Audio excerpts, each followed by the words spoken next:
ਰੂਪਨਗਰ ਸਵੇਰੇ ਸਵੇਰੇ ਉਸ ਸਮੇਂ ਵੱਡਾ ਹਾਦਸਾ ਵਾਪਰ ਗਿਆ ਜਦੋਂ ਤੇਜ਼ ਮੀਂਹ ਕਾਰਨ ਗਲੀਆਂ ਵਿੱਚ ਖੜੇ ਪਾਣੀ ਵਿੱਚ ਅਚਾਨਕ ਕਰੰਟ ਆ ਗਿਆ ਅਤੇ ਗਲੀ ਵਿੱਚ ਜਾ ਰਹੇ ਇੱਕ ਨੌਜਵਾਨ ਨੂੰ ਕਰੰਟ ਲੱਗ ਗਿਆ ਅਤੇ ਉਸ ਦੀ ਮੌਕੇ ਤੇ ਹੀ ਮੌਤ ਹੋ ਗਈ। ਮ੍ਰਿਤਕ ਦੀ ਪਹਿਚਾਣ ਸਾਹਿਬ ਸਿੰਘ ਉਮਰ 19 ਸਾਲ ਪੁੱਤਰ ਪਰਮਜੀਤ ਸਿੰਘ ਵਾਸੀ ਛੋਟੀ ਹਵੇਲੀ ਰੂਪਨਗਰ ਵਜੋਂ ਹੋਈ ਹੈ। ਮ੍ਰਿਤਕ ਆਪਣੇ ਮਾਪਿਆਂ ਦਾ ਇਕਲੌਤਾ ਪੁੱਤਰ ਸੀ ਅਤੇ ਉਸ ਨੇ +2 ਦੇ ਪੇਪਰ ਦੇਣੇ ਸੀ ਅਤੇ ਆਪਣੇ ਪਿਤਾ ਦੇ ਨਾਲ ਡੇਅਰੀ ਦੇ ਕੰਮ ਵਿੱਚ ਹੱਥ ਵਟਾਉਣ ਤੋਂ ਇਲਾਵਾ ਗੱਡੀਆਂ ਦੀ ਰਿਪੇਅਰ ਦਾ ਕੰਮ ਵੀ ਸਿੱਖਦਾ ਸੀ। ਨੌਜਵਾਨ ਜਦੋਂ ਸਵੇਰੇ ਸਵੇਰੇ ਦੁੱਧ ਪਾਉਣ ਦੇ ਲਈ ਗਿਆ ਸੀ ਤਾਂ ਗਲੀ ਵਿੱਚ ਖੜੇ ਪਾਣੀ ਨਾਲ ਉਸ ਨੂੰ ਕਰੰਟ ਲੱਗ ਗਿਆ ਅਤੇ ਮੌਕੇ ਤੇ ਮੌਤ ਹੋ ਗਈ। ਪਾਣੀ ਵਿੱਚ ਡਿੱਗੇ ਨੌਜਵਾਨ ਨੂੰ ਚੁੱਕਣ ਲਈ ਰਸਤੇ ਵਿੱਚ ਇੱਕ ਦੋਧੀ ਨੇ ਕੋਸ਼ਿਸ਼ ਕੀਤੀ। ਜਦੋਂ ਦੋਧੀ ਆਪਣਾ ਮੋਟਰਸਾਈਕਲ ਖੜਾ ਕਰਕੇ ਪਾਣੀ ਵਿੱਚ ਡਿੱਗੇ ਨੌਜਵਾਨ ਨੂੰ ਚੁੱਕਣ ਲਈ ਅੱਗੇ ਵਧਿਆ ਤਾਂ ਉਸ ਨੂੰ ਵੀ ਕਰੰਟ ਦਾ ਝਟਕਾ ਲੱਗਿਆ ਤੇ ਦੋਧੀ ਵਾਪਸ ਮੁੜ ਗਿਆ। ਨੌਜਵਾਨ ਦੀ ਮੌਤ ਦੀਆਂ ਲਾਈਵ ਤਸਵੀਰਾਂ ਸਾਹਮਣੇ ਲੱਗੇ CCTV ਕੈਮਰੇ ਵਿੱਚ ਕੈਦ ਹੋ ਗਈਆਂ। ਮ੍ਰਿਤਕ ਨੌਜਵਾਨ ਦੇ ਪਰਿਵਾਰ ਦਾ ਰੋ ਬੁਰਾ ਹਾਲ ਹੋਇਆ ਏ। ਪਰਿਵਾਰ ਅਤੇ ਸਥਾਨਕ ਲੋਕਾਂ ਵੱਲੋਂ ਨੌਜਵਾਨ ਦੀ ਮੌਤ ਦਾ ਕਾਰਨ ਨਗਰ ਕੌਂਸਲ ਅਤੇ ਬਿਜਲੀ ਬੋਰਡ ਦੀ ਲਾਪਰਵਾਹੀ ਦੱਸਿਆ ਜਾ ਰਿਹਾ ਹੈ। ਮੇਰਾ ਨਾਮ ਪਰਮਜੀਤ ਸਿੰਘ ਹੈ ਜੀ। ਅੱਛਾ, ਕਿੱਦਾਂ ਤੁਹਾਡੇ ਬੇਟੇ ਨਾਲ ਘਟਨਾ ਵਾਪਰੀ? ਕੀ ਸਵੇਰੇ ਕਿੰਨੇ ਵਜੇ ਗਿਆ ਸੀ ਘਰੋਂ? ਟਾਈਮ ਦਾ ਤਾਂ ਹੁਣ ਕੁਛ 8:30 ਦਾ ਟਾਈਮ ਹੋਣਾ ਜਾਂ ਗਿਆ ਮੇਰੇ ਕੋਲ ਤੇ। ਅੱਛਾ ਜੀ। ਹਾਂਜੀ, ਦੁੱਧ ਲੈ ਕੇ ਗਿਆ ਤਾਂ ਕਹਿੰਦਾ ਡੈਡੀ ਮੈਂ ਰੋਕੀ ਗਿਆ ਵੀ ਰੁਕ ਜਾ, ਕਹਿੰਦਾ ਡੈਡੀ ਮੈਂ ਦੁੱਧ ਦੇ ਕੇ ਆਉਣਾ। ਮੈਂ ਕਿਹਾ ਚੱਲ ਤੇ ਹਾਂਜੀ, ਉਹਦੇ ਬਾਅਦ ਮੈਨੂੰ ਪਤਾ ਲੱਗਿਆ ਵੀ ਇੱਦਾਂ ਦਾ ਗੱਲ ਹੋ ਗਈ। ਅਸੀਂ ਜਦੇ ਆ ਗਏ ਜੀ, ਹਸਪਤਾਲ 'ਚ ਪਹੁੰਚ ਗਏ। ਕਿੰਨੀ ਉਮਰ ਹੈ? ਕੀ ਕਰਦਾ ਸੀ? ਕੰਮ ਕਰਦਾ ਸੀ, ਗੱਡੀਆਂ ਦਾ ਕੰਮ ਸਿੱਖਦਾ ਸੀ। ਗੱਡੀਆਂ ਦਾ ਕੰਮ ਸੀ। ਹਾਂਜੀ, ਪੜ੍ਹਦਾ ਵੀ ਆਦਾ, ਪੇਪਰ ਵੀ ਤਾਂ ਪਰਸੋਂ ਪੇਪਰ ਦੇ ਕੇ ਅੱਜ ਛੁੱਟੀ ਸੀ। ਅੱਜ ਦੁਕਾਨ ਪਰ ਜਾਣਾ, ਕਹਿੰਦਾ ਡੈਡੀ ਮੈਂ ਕਿਹਾ ਚੱਲ ਦੁਕਾਨ ਦੇ ਪੇਪਰ 11ਵੀਂ ਦੇ ਜੀ। ਅੱਛਾ, 11ਵੀਂ ਦੇ ਪੇਪਰ। ਹਾਂਜੀ, ITI ਵੀ ਕਰਦਾ ਤਾਂ ਨਾਲ ਜੀ, ਦੋਵੇਂ ਕੰਮ ਕਰਦਾ ਤਾਂ। ਹਾਂਜੀ। ਕਿੰਨੇ ਬੱਚੇ ਤੁਹਾਡੇ? ਆਹੀ ਬੇਟਾ ਤੇ ਇੱਕ ਬੇਟੀ ਹੈ ਜੀ। ਹਾਂਜੀ। ਕਿਵੇਂ ਦੇਖਦੇ ਹੋ ਹਾਦਸਾ ਜਿਹੜਾ ਹੋਇਆ? ਕੀ ਲੱਗਦਾ? ਤੁਸੀਂ ਵੀਡੀਓ ਦੇਖੀ ਹੋਣੀ ਹੈ ਕੈਮਰੇ? ਨਹੀਂ, ਮੈਂ ਜੀ ਦੇਖੀ ਨਹੀਂ ਜੀ। ਹੈ ਅੱਛਾ, ਕਰੰਟ ਲੱਗਿਆ ਹਾਂ, ਕਰੰਟ ਲੱਗਿਆ ਜੀ। ਕਰੰਟ ਕਿਸੇ ਦੀ ਲਾਪਰਵਾਹੀ ਦੇ? ਹਾਂ, ਲਾਪਰਵਾਹੀ ਹੋਆ, ਹੋਰ ਕੀ ਹੈ? ਸਰਕਾਰ ਦੀ ਲਾਪਰਵਾਹੀ ਹੈ। ਕੋਈ ਗੌਰ ਹੀ ਨਹੀਂ ਕਰਦਾ ਵੀ ਤਾਰ ਟੁੱਟੀ ਵੀ ਕਿਆ ਹੋਇਆ ਬੋਲੀ, ਪਾਣੀ ਖੜਾ ਸੜਕਾਂ ਦੇ ਵਿੱਚ। ਹਾਂਜੀ। ਕੀ ਮੰਗ ਕਰਦੇ ਸਰਕਾਰ ਤੋਂ? ਹੁਣ ਕੀ ਕਹਿਣਾ ਚਾਹੁੰਦੇ ਸਰਕਾਰ ਨੂੰ ਇਸ ਵਾਸਤੇ? ਹੁਣ ਸਾਫ ਚਾਹੀਦਾ ਜੀ, ਸਾਨੂੰ ਚਾਹੀਏ। ਹਾਂਜੀ ਭਾਜੀ, ਕੀ ਨਾਮ ਹੈ ਜੀ? ਮੇਰਾ ਅਵਤਾਰ ਸਿੰਘ। ਕੀ ਘਟਨਾ ਵਾਪਰੀ ਹੈ ਜਿਹੜੀ ਆ? ਕੀ ਜਿਹੜਾ ਡੈਥ ਹੋਈ ਆ ਨੌਜਵਾਨ ਦੀ, ਕੀ ਲੱਗਦਾ ਸੀ ਤੁਹਾਡਾ? ਇਹ ਜੀ ਮੇਰੇ ਚਾਚਾ ਜੀ ਦਾ ਬੇਟਾ ਸੀਗਾ ਜੀ। ਅੱਛਾ, ਕੀ ਹੋਇਆ ਸਵੇਰੇ ਸਵੇਰੇ? ਕੀ ਘਟਨਾ? ਇਹ ਦੁੱਧ ਪਾਣ ਗਿਆ ਸੀਗਾ ਜੀ ਉੱਧਰ ਜੀ। ਤੇ ਉੱਥੇ ਗਲੀ ਵਿੱਚ ਜਦੋਂ ਪਾਣੀ ਖੜਾ ਸੀਗਾ, ਉੱਥੇ ਪਤਾ ਨਹੀਂ ਕਿੱਦਾਂ ਕਰੰਟ ਆਇਆ ਹੈਗਾ ਉੱਥੇ, ਤੇ ਪਾਣੀ ਕਾਫੀ ਖੜਾ ਹੈਗਾ ਤੇ ਉੱਥੋਂ ਇਹਨੂੰ ਕਰੰਟ ਲੱਗਿਆ ਇਹਨੂੰ। ਤੇ ਕਿੰਨੀ ਕੁ ਉਮਰ ਸੀ? ਕੀ ਕਰਦਾ ਕੀ ਸੀ ਇਹ? ਇਹਦੀ ਉਮਰ ਜੀ 19 ਸਾਲ ਸੀ। ਨਾਮ ਸਾਹਿਬ ਸਿੰਘ ਹੈ। ਇਹ ਪੜ੍ਹ ਵੀ ਰਿਹਾ ਸੀਗਾ ਤੇ ਖਾਦ ਦਾ ਕੰਮ ਵੀ ਸਿੱਖਦਾ ਸੀਗਾ ਜੀ। ਹਾਂਜੀ। ਤੇ ਹੋਰ ਇਹਦੇ ਭੈਣ ਭਰਾ ਕਿੰਨੇ ਜੀ? ਇਹਦੀ ਸਿਸਟਰ ਹੈ ਜੀ ਵੱਡੀ। ਅੱਛਾ, ਇਕੱਲਾ ਹੀ ਸੀਗਾ ਮੁੰਡਾ? ਹਾਂਜੀ ਹਾਂਜੀ, ਇਕੱਲੇ ਬੰਦਾ ਸੀ। ਕਿਵੇਂ ਦੇਖਦੇ ਹੋ? ਕੀ ਲੱਗਦਾ ਤੁਹਾਨੂੰ ਕਿਸ ਦੀ ਲਾਪਰਵਾਹੀ ਇਹਦੇ? ਲਾਪਰਵਾਹੀ ਹੈ ਜੀ। ਦੇਖੋ ਪ੍ਰਸ਼ਾਸਨ ਨੇ ਕਿਆ ਕੀਤਾ ਹੋਇਆ ਹੈਗਾ, ਪਾਣੀ ਦੀ ਨਿਕਾਸੀ ਹੈ ਹੀ ਨਹੀਂ। ਪੂਰੇ ਸ਼ਹਿਰ 'ਚ ਬੁਰਾ ਹਾਲ ਹੈ। ਉਹ ਗਲੀ ਵਿੱਚ ਦੱਸ ਰਹੇ ਨੇ ਜਿੱਦਾਂ ਇਹ ਭਾਜੀ ਰਹਿੰਦੇ ਨੇ ਉਸ ਗਲੀ 'ਚ, ਤੇ ਕਹਿੰਦੇ ਵੀ ਉਹਨੇ ਘੇਰੀ 'ਚ ਪਾਣੀ ਖੜਾ ਹੈਗਾ। ਕੈਮਰੇ ਦੀ ਰਿਕਾਰਡਿੰਗ? ਠੀਕ ਹੈ, ਕੈਮਰੇ ਰਿਕਾਰਡਿੰਗ ਹੈਗੀ ਹੈ। ਹਾਂਜੀ ਸਰ, ਕੀ ਨਾਮ ਹੈ ਜੀ? ਸੁਰਿੰਦਰ ਸਿੰਘ ਸਾਬਕਾ ਸਰਪੰਚ ਛੋਟੀ ਹਵੇਲੀ।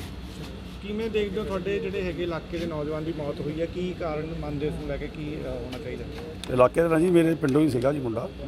ਮੈਨੂੰ ਉਹਦੇ ਚਾਚੇ ਦਾ ਫੋਨ ਆਇਆ ਸਵੇਰੇ ਵੀ ਇੱਦਾਂ ਕਰ ਮੇਰੇ ਭਤੀਜੇ ਦਾ ਉੱਥੇ ਕਰੰਟ ਲੱਗ ਗਿਆ ਵੀ ਤੁਸੀਂ ਹਸਪੀਟਲ ਨੂੰ ਆ ਜਾਓ। ਤਾਂ ਮੈਂ ਉਰੇ ਆਇਆ ਜੀ। ਬਹੁਤ ਮੈਂ ਤਾਂ ਇਹ ਕਹਿੰਦਾ ਵੀ ਚਲੋ ਪ੍ਰਸ਼ਾਸਨ ਦੀ ਗੱਲ ਤੇ ਜਿਹਦੀ ਵੀ ਹੈਗੀ ਕਰੰਟ ਲੱਗਿਆ, ਗਰੀਬ ਪਰਿਵਾਰ ਆ, ਇਹਨਾਂ ਦੀ ਮਦਦ ਪ੍ਰਸ਼ਾਸਨ ਨੂੰ ਜ਼ਰੂਰ ਕਰਨੀ ਚਾਹੀਦੀ ਆ। ਬਹੁਤ ਲੋੜਕੂ ਪਰਿਵਾਰ ਆ। ਇਕੱਲਾ ਬੱਚਾ ਤਾਂ ਚਲੇ ਗਿਆ, ਦੁੱਖ ਤਾਂ ਉਹਨੂੰ ਮਾਂ ਬਾਪ ਨੂੰ ਲੱਗਦਾ ਜਿਹਦਾ ਚਲੇ ਜਾਂਦਾ। ਇਹੀ ਮੰਗ ਕਰਦੇ ਆ ਪ੍ਰਸ਼ਾਸਨ ਦੀ ਵੀ ਇਨਕੁਆਇਰੀ ਕਰਕੇ ਗਾਂ ਨੂੰ ਇਹਨਾਂ ਦਾ ਚਲੋ ਚਲੇ ਗਿਆ, ਹੋਰ ਦਾ ਵੀ ਬਚਾਅ ਹੋਵੇ। ਇਸ ਪਰਿਵਾਰ ਦੀ ਮਦਦ ਕਰੇ ਪ੍ਰਸ਼ਾਸਨ, ਸਰਕਾਰ, ਪੰਜਾਬ ਸਰਕਾਰ ਪ੍ਰਸ਼ਾਸਨ ਕਰੇ, ਕਮੇਟੀ ਕਰੇ, ਜੋ ਵੀ ਕਰੇ, ਪਰਿਵਾਰ ਨੂੰ ਕੁਝ ਨਾ ਕੁਝ ਮਦਦ ਕਰਿਓ। ਗਰੀਬ ਬਹੁਤ ਹੈ। ਤੁਸੀਂ ਨਹੀਂ ਜਾ ਕੇ ਉੱਥੇ ਮੌਕਾ ਦੇਖਿਓ ਜਿੱਥੇ ਵਾਰਦਾਤ ਹੋਈ ਆ। ਉੱਥੇ ਖੰਭੇ ਦੇ ਉੱਪਰ ਕਿੰਨੇ ਹੀ ਮੀਟਰ ਲੱਗੇ ਹੋਏ ਆ, ਕਿ ਖੰਭੇ ਦੇ ਉੱਪਰ, ਠੀਕ ਹੈ ਜੀ। ਤੇ ਉੱਥੇ ਤਾਰਾਂ ਦੇ ਜਾਲ ਦੇਖਿਓ ਵੀ ਕਲੋਨੀਆਂ ਜਿੱਦਾਂ ਦੇ ਜਾਲ ਹੁੰਦੇ ਮਹੱਲਿਆਂ ਤਾਂ ਦੇਖੇ ਜੀ, ਉਹ ਤਾਰਾਂ ਦੇ ਜਾਲ ਦੇਖੋ ਕਿੱਦਾਂ। ਤੇ ਉੱਥੇ ਜੋੜ ਦੇਖਿਓ ਆ ਕੇ ਕੀ ਹਾਲ ਆ ਉੱਥੇ, ਠੀਕ ਆ। ਸਾਡੇ ਵੀ ਬੱਚੇ ਉੱਥੇ ਖੇਡਦੇ ਨੇ, ਜੇ ਇਹਨਾਂ ਦਾ ਬੱਚੇ ਕੱਲ੍ਹ ਨੂੰ ਸਾਡਾ ਬੱਚਾ ਵੀ ਹੋ ਸਕਦਾ। ਸਾਡੇ ਬੱਚੇ ਉੱਥੇ ਗਲੀ 'ਚ ਖੇਡਦੇ ਆ। ਇੱਕ ਮੈਂ ਹੋਰ ਕਹਿਣਾ ਚਾਹੂੰਗਾ, ਸਾਡੇ ਉਸ ਗਲੀ 'ਚ ਲਾਂਘਾ ਬਹੁਤ ਆ। ਹਰੇਕ ਬੰਦਾ ਉਸ ਗਲੀ 'ਚੋਂ ਨਿਕਲਦਾ। ਆ ਬਾਹਰਲੇ ਬੇਲੇ ਚੌਂਕ ਵਾਲੇ ਪਾਸੇ ਟ੍ਰੈਫਿਕ ਹੁੰਦਾ, ਹਰੇਕ ਬੰਦਾ ਉਸ ਗਲੀ 'ਚੋਂ ਨਿਕਲਦਾ। ਜੇ ਅਸੀਂ ਆਪਣਾ ਕੋਈ ਗੇਟ ਲਾਉਂਦੇ ਆ ਕੁਛ, ਤਾਂ ਵੀ ਸਾਨੂੰ ਰੋਕਿਆ ਜਾਂਦਾ। ਵੀ ਗੱਲ ਇਹ, ਇੱਕ ਤਾਂ ਉੱਧਰ ਲਾਂਘਾ ਹੀ ਬੰਦ ਹੋਣਾ ਚਾਹੀਦਾ ਤੇ ਇਹਦਾ ਮੀਟਰਾਂ ਦਾ ਹੀ ਪੱਕਾ ਹੱਲ ਹੋਣਾ ਚਾਹੀਦਾ। ਹਾਲਾਂਕਿ ਬਿਜਲੀ ਬੋਰਡ ਤੇ ਲੱਗੇ ਦੋਸ਼ਾਂ ਸੰਬੰਧੀ ਬਿਜਲੀ ਬੋਰਡ ਦੇ ਅਧਿਕਾਰੀ ਕੈਮਰੇ ਅੱਗੇ ਕੁਝ ਵੀ ਬੋਲਣ ਲਈ ਤਿਆਰ ਨਹੀਂ, ਪਰੰਤੂ ਨਗਰ ਕੌਂਸਲ ਦੇ ਕਾਰਜ ਸਾਧਕ ਅਫਸਰ ਭਜਨ ਚੰਦ ਨੇ ਨਗਰ ਕੌਂਸਲ ਤੇ ਲੱਗੇ ਦੋਸ਼ਾਂ ਨੂੰ ਨਕਾਰਦੇ ਹੋਏ ਕਿਹਾ ਕਿ ਬਰਸਾਤ ਬਹੁਤ ਜ਼ਿਆਦਾ ਹੋਣ ਕਾਰਨ ਗਲੀਆਂ ਦੇ ਵਿੱਚ ਪਾਣੀ ਖੜਾ ਹੈ। ਉਹਨਾਂ ਕਿਹਾ ਕਿ ਕਰੰਟ ਲੱਗਣ ਕਾਰਨ ਨੌਜਵਾਨ ਦੀ ਮੌਤ ਹੋਈ ਹੈ। ਇਸ ਸੰਬੰਧੀ ਬਿਜਲੀ ਬੋਰਡ ਦੇ ਅਧਿਕਾਰੀ ਹੀ ਦੱਸ ਸਕਦੇ ਹਨ। ਇਹ ਸਰ ਨਗਰ ਕੌਂਸਲ ਰੂਪਨਗਰ ਅੰਦਰ ਜਿਹੜੀ ਹੈਗੀ ਆ ਮਲਹੋਤਰਾ ਕਲੋਨੀ ਗਲੀ ਨੰਬਰ 2 ਚ 19 ਸਾਲਾ ਨੌਜਵਾਨ ਦੀ ਮੌਤ ਹੋ ਗਈ ਕਰੰਟ ਲੱਗਣ ਦੇ ਕਾਰਨ। ਪਰਿਵਾਰ ਵੱਲੋਂ ਤੇ ਉੱਥੇ ਜਿਹੜੇ ਲੋਕ ਸੀਗੇ ਉਹਨਾਂ ਦੇ ਲਾਪਰਵਾਹੀ ਦੇ ਦੋਸ਼ ਲਾ ਰਹੇ ਆ ਇੱਕ ਬਿਜਲੀ ਬੋਰਡ ਤੇ ਨਗਰ ਕੌਂਸਲ ਤੇ। ਉਹਨਾਂ ਕਹਿੰਦਾ ਵੀ ਪਾਣੀ ਜਿਹੜਾ ਹੈਗਾ ਨਿਕਾਸੀ ਨਹੀਂ ਹੈਗੀ, ਪਾਣੀ ਲਗਾਤਾਰ ਖੜਦਾ, ਉਹ ਪਾਣੀ ਦੇ ਵਿੱਚ ਕਰੰਟ ਆ ਕੇ ਜਿਹੜਾ ਡੈਥ ਹੋਈ ਆ। ਨਗਰ ਕੌਂਸਲ ਤੇ ਸਵਾਲ ਕੀਤੇ ਜਾ ਰਹੇ ਜੀ ਵੀ ਲਾਪਰਵਾਹੀ ਹੈਗੀ ਇਹਨਾਂ ਦੀ ਪਾਣੀ ਦੀ। ਨਹੀਂ ਇਹਦੇ 'ਚ ਕੀ ਹੈ, ਸਭ ਤੋਂ ਪਹਿਲਾਂ ਤਾਂ ਇਹ ਬਹੁਤ ਦੁਖਦਾਈ ਘਟਨਾ ਹੈ ਜਿਹੜਾ ਇਹ ਮਾਮਲਾ ਹੋਇਆ। ਬਟ ਜਿੱਥੋਂ ਤੱਕ ਪਾਣੀ ਖੜਨ ਦਾ ਸੰਬੰਧ ਹੈਗਾ, ਹੁਣ ਜੈਲ ਸਿੰਘ ਨਗਰ ਬੈਲ ਪਲਾਂਟ ਆਪਾਂ ਕਲੋਨੀ ਕਹਿੰਦੇ ਆ ਇਹਨੂੰ, ਕਿਉਂਕਿ ਬਾਰਿਸ਼ ਇੰਨੀ ਤੇਜ਼ ਸੀਗੀ ਕਿ ਸ਼ਹਿਰ ਦਾ ਕੋਈ ਵੀ ਕੋਣਾ ਇੱਦਾਂ ਦਾ ਨਹੀਂ ਸੀਗਾ ਜਿੱਥੇ ਪਾਣੀ ਨਹੀਂ ਖੜਿਆ ਹੋਊਗਾ।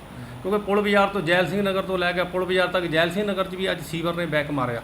ਠੀਕ ਹੈ, ਪਾਣੀ ਉਸ ਟਾਈਮ ਤੇ ਲਾਈਟ ਪਾਵਰ ਚੱਲ ਗਈ, ਪਾਵਰ ਚੱਲਣ ਦੇ ਕਰਕੇ ਡਿਸਪੋਜ਼ਲ ਵੀ ਸਾਡਾ ਬੰਦ ਹੋ ਗਿਆ। ਉੱਥੇ ਡਿਸਪੋਜ਼ਲ ਤੇ ਵੀ ਐਟ ਏ ਟਾਈਮ ਇੱਕ ਮੋਟਰ ਜਨਰੇਟਰ ਤੇ ਚੱਲਣ ਕਰਕੇ ਤੇ ਥੋੜੀ ਇਹ ਪਾਣੀ ਦੀ ਨਿਕਾਸੀ ਨੂੰ ਪੂਰੇ ਸ਼ਹਿਰ 'ਚ ਥੋੜੀ ਪ੍ਰੋਬਲਮ ਆਈ। ਲਾਈਟ ਆਉਣ ਕਰਕੇ ਦੋਨੇ ਮੋਟਰਾਂ ਚੱਲ ਪਈਆਂ, ਜਿਹੜਾ ਕਿ ਪਾਣੀ ਦੀ ਨਿਕਾਸੀ ਲਗਭਗ ਅੱਧੇ ਪੌਣੇ ਘੰਟੇ 'ਚ ਸ਼ਹਿਰ 'ਚ ਕਲੀਅਰ ਹੋ ਗਈ ਸੀ। ਸਰ ਸ਼ਹਿਰ ਵਾਸੀ ਨੇ ਕਹਿਣਾ ਵੀ ਟਾਈਲਾਂ ਜਿਹੜੀਆਂ ਹੈ ਕਿ ਜਿੱਥੇ ਲੋੜ ਨਹੀਂ ਉੱਥੇ ਲਾਈ ਜਾਂਦੇ, ਪਰ ਡਰੇਨੇਜ ਸਿਸਟਮ ਜਿਹੜੀ ਲੋੜ ਆ ਸ਼ਹਿਰ ਨੂੰ ਡਰੇਨੇਜ ਡਰੇਨੇਜ ਉਹ ਨਹੀਂ ਪਾਇਆ ਜਾ ਰਿਹਾ। ਨਹੀਂ, ਲੋੜ ਦੀ ਗੱਲ ਨਹੀਂ ਹੈ ਵੀ ਜੇਕਰ ਇਹ ਚੀਜ਼ ਕਹੇ ਨਾ ਵੀ ਜਿੱਥੇ ਲੋੜ ਨਹੀਂ ਉੱਥੇ ਲਾਈ ਜਾਂਦੀ, ਕੋਈ ਇਸ ਤਰ੍ਹਾਂ ਦਾ ਕੋਈ ਹੈ ਨਹੀਂ।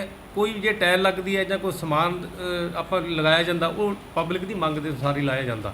ਕੋਈ ਡਰੇਨੇਜ ਸਿਸਟਮ ਦਾ ਹੈਗਾ ਕਿ ਰੋਪੜ ਦੇ ਅੰਦਰ ਪ੍ਰੋਪਰ ਸਟੋਰਮ ਵਾਟਰ ਸਿਰਫ ਓਨਲੀ 1-2 ਪਲਾਂਟ ਕਲੋਨੀਆਂ 'ਚ ਹੈਗਾ, ਕਿਤੇ ਸਟੋਰਮ ਵਾਟਰ ਨਹੀਂ ਹੈਗਾ, ਜਿਸ ਕਰਕੇ ਇਹ ਪ੍ਰੋਬਲਮ ਹੋ ਜਾਂਦੀ। ਕਿਉਂਕਿ ਅੱਗੇ ਏਰੀਆ ਖਾਲੀ ਸੀਗਾ, ਹੁਣ ਉੱਥੇ ਅੱਗੇ ਕਲੋਨੀਆਂ ਬਣ ਗਈਆਂ, ਕਲੋਨੀਆਂ ਬਣਨ ਕਰਕੇ ਪਾਣੀ ਦੀ ਨਿਕਾਸੀ ਪ੍ਰੋਪਰ ਉਸ ਸਾਈਡ 'ਚ ਰਹੀ ਨਹੀਂ, ਇਸ ਕਰਕੇ ਥੋੜੀ ਪਾਣੀ ਨੂੰ ਨਿਕਾਸੀ ਟਾਈਮ ਲੱਗ ਜਾਂਦਾ। ਇਹ ਚੀਜ਼ ਇਹ ਲਗਭਗ ਰੋਪੜ ਦੀ ਨਹੀਂ ਹੈ, ਲਗਭਗ ਬਾਕੀ ਸ਼ਹਿਰਾਂ 'ਚ ਵੀ ਤੁਹਾਨੂੰ ਦੇਖਣ ਨੂੰ ਮਿਲੇਗਾ। ਹੁਣ ਚੰਡੀਗੜ੍ਹ ਇਹਨਾਂ ਪਲਾਂਟ ਸਿਟੀ ਹੈਗਾ ਤੇ ਆਪ ਜਿੰਨੀ ਵਾਰ ਅੱਜ ਰੋਪੜ 'ਚ ਮਾਰਨਿੰਗ ਤੁਸੀਂ ਦੇਖੀ ਹੈ, ਚੰਡੀਗੜ੍ਹ 'ਚ ਵੀ ਘੱਟੋ ਘੱਟ 2 ਘੰਟੇ ਪਾਣੀ ਦੀ ਨਿਕਾਸੀ ਲੈ ਲੈਂਦਾ ਰੋਡਾਂ ਦੇ ਉੱਤੇ। ਜਿਵੇਂ ਪਰਿਵਾਰ ਵੱਲੋਂ ਜਾਂ ਦੂਜੇ ਲੋਕਾਂ ਵੱਲੋਂ ਲਾਪਰਵਾਹੀ ਦੇ ਦੋਸ਼ ਲਾ ਰਹੇ ਆ ਵੀ ਉਹਨਾਂ ਦੀ ਲਾਪਰਵਾਹੀ ਕਾਰਨ ਹੋਇਆ ਹਾਦਸਾ, ਉਹਨੂੰ ਲੈ ਕੇ ਕੀ ਕਹਿੰਦੇ ਦੋਸ਼ਾਂ ਨੂੰ? ਨਹੀਂ, ਦੋਸ਼ਾਂ ਨੂੰ ਤਾਂ ਅਸੀਂ ਇਹ ਨਹੀਂ ਕਹਿ ਸਕਦੇ ਵੀ ਆਪਾਂ ਜੇ ਹੁਣ ਪਾਣੀ ਖੜ ਗਿਆ ਤਾਂ ਤੁਹਾਡੀ ਗਲੀ 'ਚ ਵੀ ਮੇਰੀ ਗਲੀ 'ਚ ਵੀ ਹਰ ਪਾਸੇ ਖੜਿਆ ਹੋਊਗਾ।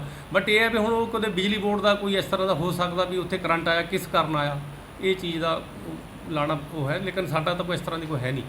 ਫਿਲਹਾਲ ਰੂਪਨਗਰ ਥਾਣਾ ਸਿਟੀ ਪੁਲਿਸ ਵੱਲੋਂ ਮ੍ਰਿਤਕ ਨੌਜਵਾਨ ਦੇ ਪਰਿਵਾਰਕ ਮੈਂਬਰਾਂ ਦੇ ਬਿਆਨਾਂ ਤੋਂ ਬਾਅਦ 174 ਦੀ ਕਾਰਵਾਈ ਕਰਦੇ ਹੋਏ ਮ੍ਰਿਤਕ ਦਾ ਪੋਸਟਮਾਰਟਮ ਕਰਵਾ ਕੇ ਲਾਸ਼ ਵਾਰਸਾਂ ਦੇ ਹਵਾਲੇ ਕਰ ਦਿੱਤੀ ਗਈ ਹੈ ਅਤੇ ਕਰੰਟ ਲੱਗਣ ਦੇ ਕਾਰਨਾਂ ਸੰਬੰਧੀ ਜਾਂਚ ਕੀਤੀ ਜਾ ਰਹੀ ਹੈ। ਜ਼ਿਕਰ ਇਹ ਖਾਸ ਹੈ ਕਿ ਸਿਸਟਮ ਦੀ ਲਾਪਰਵਾਹੀ ਦੇ ਕਾਰਨ ਮਨੁੱਖੀ ਜਾਨ ਜਾਣ ਦਾ ਇਹ ਕੋਈ ਪਹਿਲਾ ਮਾਮਲਾ ਨਹੀਂ। ਇਸ ਤੋਂ ਪਹਿਲਾਂ ਵੀ ਘਟੀਆ ਸਿਸਟਮ ਦੀ ਲਾਪਰਵਾਹੀ ਕਾਰਨ ਕਈ ਮਨੁੱਖੀ ਜ਼ਿੰਦਗੀਆਂ ਮੌਤ ਦੇ ਮੂੰਹ ਵਿੱਚ ਜਾ ਚੁੱਕੀਆਂ ਨੇ। ਸੋ ਲੋੜ ਹੈ ਸਿਸਟਮ ਨੂੰ ਸੁਧਾਰਨ ਅਤੇ ਲਾਪਰਵਾਹੀ ਕਰਨ ਵਾਲੇ ਸੰਬੰਧਿਤ ਮੁਲਾਜ਼ਮਾਂ ਅਤੇ ਅਧਿਕਾਰੀਆਂ ਖਿਲਾਫ ਸਖਤੀ ਕਰਨ ਦੀ, ਤਾਂ ਜੋ ਭਵਿੱਖ ਦੇ ਵਿੱਚ ਅਜਿਹੀ ਲਾਪਰਵਾਹੀ ਕਰਨ ਵਾਲਿਆਂ ਨੂੰ ਸਬਕ ਮਿਲ ਸਕੇ।